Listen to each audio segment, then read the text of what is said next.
I do date, and it's a fascinating adventure out there, you know. Mostly though, I think there's really good men out there. I think to a certain extent, I'm a very unique sort of unicorn of a woman. And so it's going to take a unique person. And in the meantime, I have really learned how to live my life and enjoy it and not sit around waiting.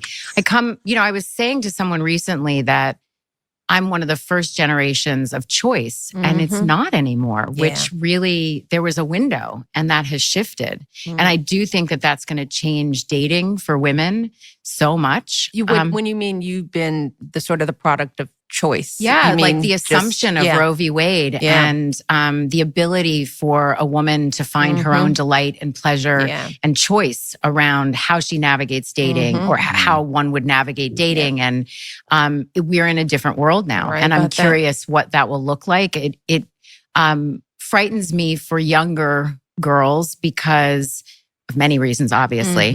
But even with the systemic protection of Roe v. Wade, I still was coming up against the cultural norms of being a choiceful woman and owning my own body and my own choices and what it is that I'm looking for in a relationship and the ability to negotiate in a relationship what it is you want the relationship to be between the two of you, as opposed to what society says it should be. Well, that's different. I don't know that we're going to lose that. I think women, we're used to having a say in our lives. Yeah. And I don't know whether the whole movement is about sort of reharnessing us, whether is it really about, and can that really work? Rights? Can that really work now that women are educated and we're being raised differently? I mean, the truth is that fathers are modernized. Yes. Right? I mean, mostly they are, and if you were to ask the average man, how are you raising your daughter?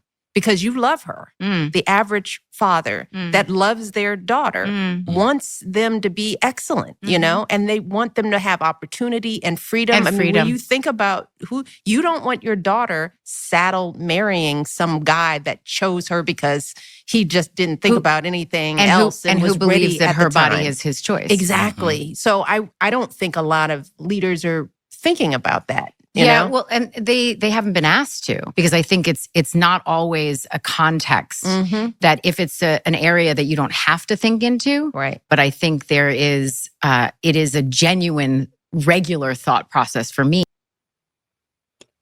Let's go ahead and get into it. There's a new archetype in the dating world, the choiceful woman. She knows herself. She doesn't wait to be chosen. She chooses. But what does that mean for dating today? What happens when a woman's life is already full and she's not desperate, lonely, or easily impressed? So the question I want to kick off to the panel is this: is modern dating ready for women who are no longer waiting? Is modern dating ready for women who are no longer waiting?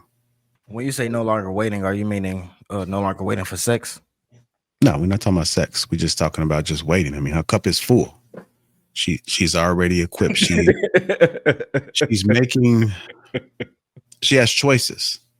She can choose to be whatever she wants to be when it comes to relationships. So is modern dating ready for women who are no longer waiting? No, I think I think most of what she said is a cope for when women fail. When you get older in age and just be like, I don't have a man. My kids is grown. Nothing else is working. So she can just put it in her mind that, okay, everything is new. I can just live this new life. It is what it is. But a couple of things she said is like, she's a unique woman. I think all women is unique women. Michelle Obama actually surprised me because she brought it up like women have always had a choice. Like, this is not a new thing.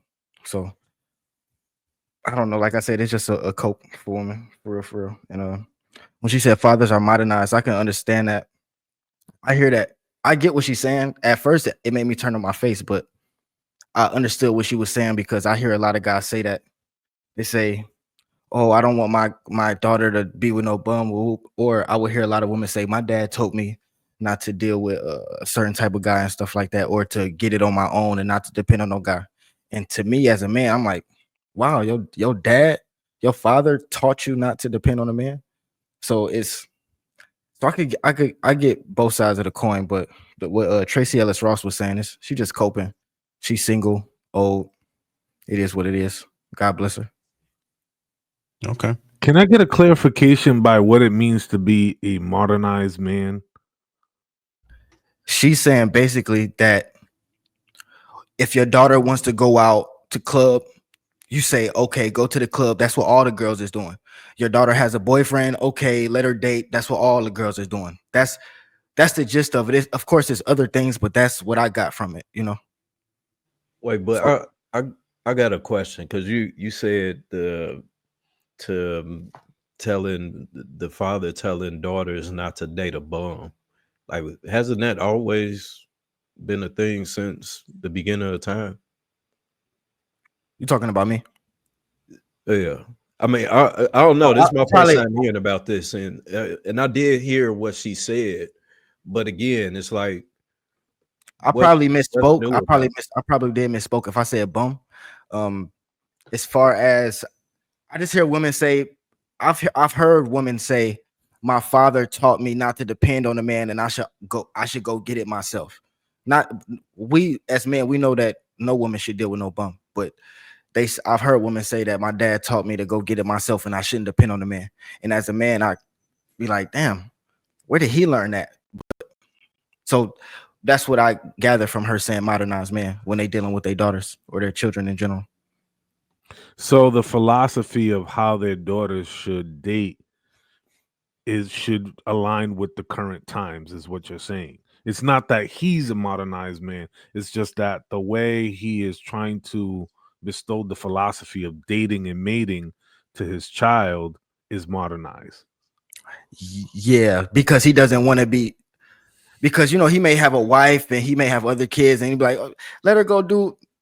Perfect example. I have a niece and she got a boyfriend. I ain't gonna lie. We went to, where do we go? We took a trip to Houston. They live in South Carolina. I met them in Houston, long story short. And, but my niece, she just turned 19, but her boyfriend came. And I'm like, what the, you know what I'm saying? Like, and he like 21, but see, I'm like, oh, I ain't like, but see, it's what, is he dirty? No, it ain't that he's dirty. It's just me being a father. It's odd. He's not the guy. It's I wouldn't even say he's the guy or not the guy, bro. You're not going. We not taking you out of town with the family, and if we are, bro, you're not sleeping in the same. And it's all right. I'll put it to you like this: when I got to the Airbnb, when I got to the Airbnb, my sister was telling me, she was like, you may have to sleep on the couch because she wanted my niece to have her own room. But at the end of the night, all the boys, like my nephews and then her boyfriend and stuff, is in one room, but she in a room with them. In the morning, I'm like, so you just that's what we doing? She's like, my sister's like, I ain't got no problem with it. So it's a thing the man just don't want to stir the pot. So the man just like, hey, my wife is, my wife. I don't agree with that, because I'm not saying I agree with it. I don't agree with it.